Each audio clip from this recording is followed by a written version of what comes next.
நினைத்தேன் வந்தாய் சீரியலை விட்டு நடிகை ஜாஸ்மின் அவர்கள் விலகினதை பற்றி முதல் முறையாக இந்த சீரியலில் மனோகரி அப்படிங்கிற கேரக்டரில் நடிச்சிட்டு வர நடிகை அஞ்சலி அவர்கள் இப்போ சில முக்கியமான விஷயங்களை சொல்லியிருக்காங்க.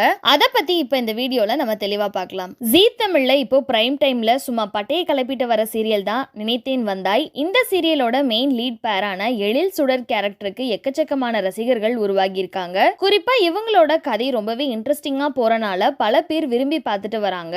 ஆனால் யாருமே எதிர்பார்க்காத வகையில திடீர்னு இந்த சீரியலோட மெயின் ஹீரோயினான நடிகை ஜாஸ்மின் அவர்கள் எதுவுமே சொல்லாம சீரியலை விட்டு விலகிட்டாங்க. இதனால இப்போ இந்த சீரியல் ரசிகர்கள் ரொம்பவே சோகத்துல இருந்துட்டு இருக்காங்க. மேலும் அவங்களுக்கு ரீப்ளேஸ்மெண்டா இப்போ நடிகை அபிராமி அவர்கள் தான் நடிக்க போறாங்க. இந்த நிலையில இப்போ இத பத்தி நடிகை அஞ்சலி அவர்கள் என்ன சொல்லியிருக்காங்கன்னா, நினைத்தேன் வந்தாய் சீரியல் எங்க எல்லாருக்குமே ரொம்ப க்ளோஸான ஒரு சீரியலா இருந்துச்சு. இந்த சீரியலோட செட்டுக்கு வந்த முதல் நாள்ல இருந்து நாங்க எல்லாருமே நல்லா பழக ஸ்டார்ட் பண்ணிட்டோம். அதுல எனக்கு பர்சனலா ஜாஸ்மின் கிட்ட ரொம்ப அட்டாச் ஆகி அவங்க ரொம்பவே பாசமா இருப்பாங்க. நான் இது வரைக்கும் பார்த்ததுலயே பெஸ்ட் கேரக்டர்னா அது அவங்க மட்டும்தான். ஆனா நான் நினைச்சு கூட பார்க்கல அவங்க இப்படி சீரியலை விட்டு போவாங்கன்னு.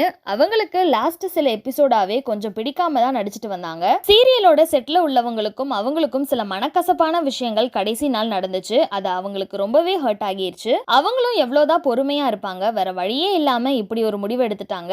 அவங்க மட்டும் இருந்திருந்தா கண்டிப்பா இந்த இயற்கான நிறைய அவார்ட்ஸ் வாங்கியிருப்பாங்க. ஜாஸ்மின் சீரியலை விட்டு விலகினது மனசுக்கு ரொம்ப கஷ்டமா இருக்கு. ஆனா அவங்க அடுத்து என்ன பண்ணாலும் அவங்களுக்கு என்னோட சப்போர்ட் எப்பவுமே இருக்கும் அப்படின்னு ரொம்பவே உருக்கமா சொல்லி முடிச்சிருக்காங்க. சோ இந்த வீடியோவை பார்த்துட்டு இருக்க நீங்க நடிகை அஞ்சலி அவர்கள் சொல்லியிருக்க இந்த விஷயத்தை பத்தியும் ஜாஸ்மினை சீரியல்ல எவ்வளவு மிஸ் பண்ண போறீங்க அப்படின்னும் உங்களோட கருத்துக்களை கீழே உள்ள கமெண்ட் செக்ஷன்ல மறக்காம ஷேர் பண்ணிக்கோங்க. மேலும் இது போன்ற இன்ட்ரெஸ்டிங்கான அப்டேட்ஸை தெரிஞ்சுக்க நம்மளோட சேனலை மறக்காம சப்ஸ்கிரைப் பண்ணிக்கோங்க.